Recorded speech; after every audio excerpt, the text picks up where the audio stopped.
We're not interested in attracting you. We're not interested in appealing to you.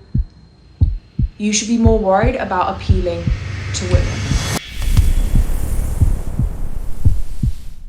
When you constantly profess to not to care about what men think, then turn around confused why you don't have those type of men around you, whose fault is it?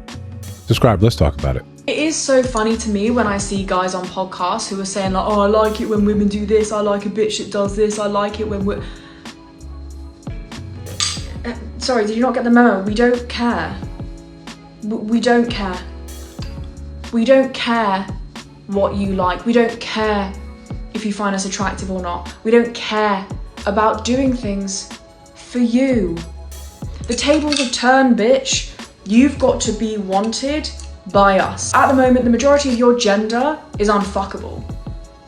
Because instead of leaning on the fact that you were needed in the past, economically and societally, now women are more empowered and they're like, well, why would I tolerate that when I don't need it? Secondly, if I'm going to invite somebody into my life, I'm going to be choosing. I'm going to be choosing somebody who is desirable, who is, you know, intelligent, emotionally put together, critical thinkers, cares about other people, is empathetic.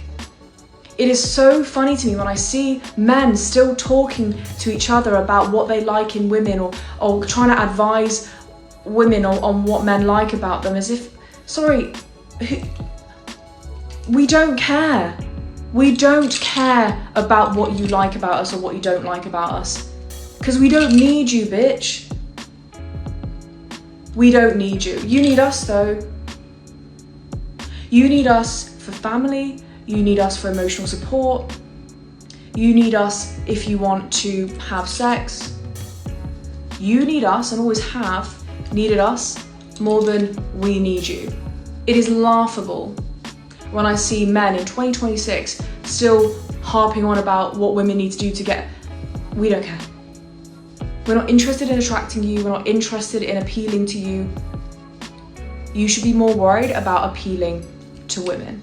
Well, yeah, you know, it's times have changed. So yeah, men are still concerned with being attractive to women. We still want women. You see that in the younger generation, in which they say, is marriage part of your, you know, plan for success? More young men still believe so.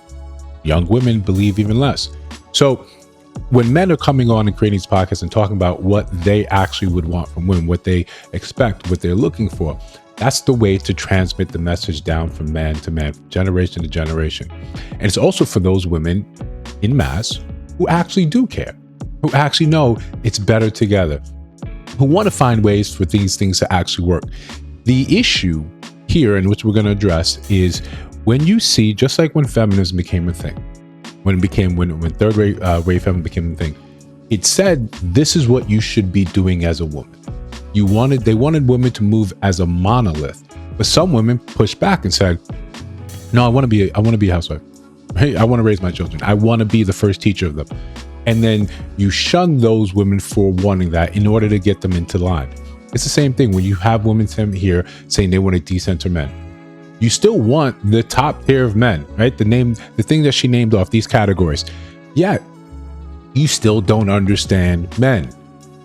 So even if you disagree, even if you don't see the value in these men talking about what they're looking for, there is a certain type of man that you are looking for. Like she said, she's making the decisions now. But how can you make informed decisions when you're not informed about men?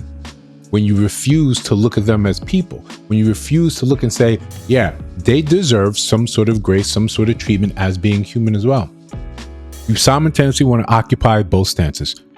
Devalue men, decenter men. They're useless. They're awful. Most of the race is unfuckable. But the ones that I do want, why can't I attract them? Why can't I attract them? It's simple. You never really care to understand men. Even those men that you want to actually attract, those ones that have passed the test, why do they ignore you?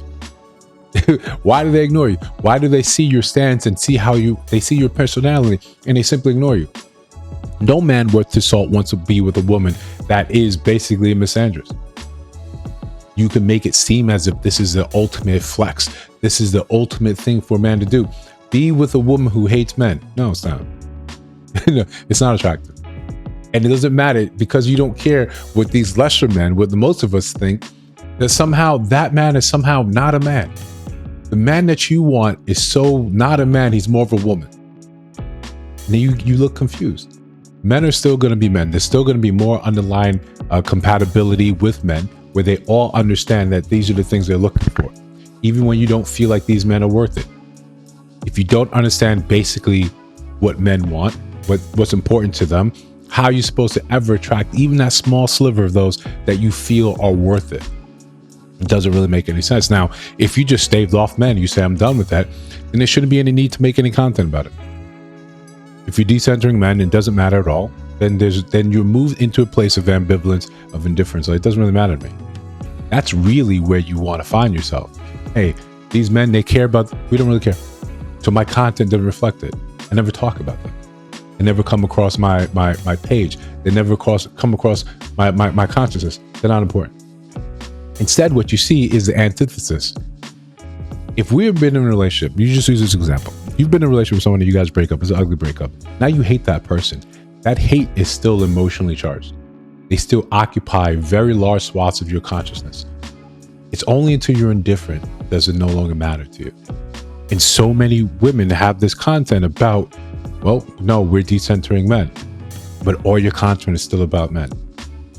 Now, this is not to say that you cannot occupy that space, but you just have to always accept, and we say on this channel all the time, you have to accept the consequences of that behavior. Same thing with men.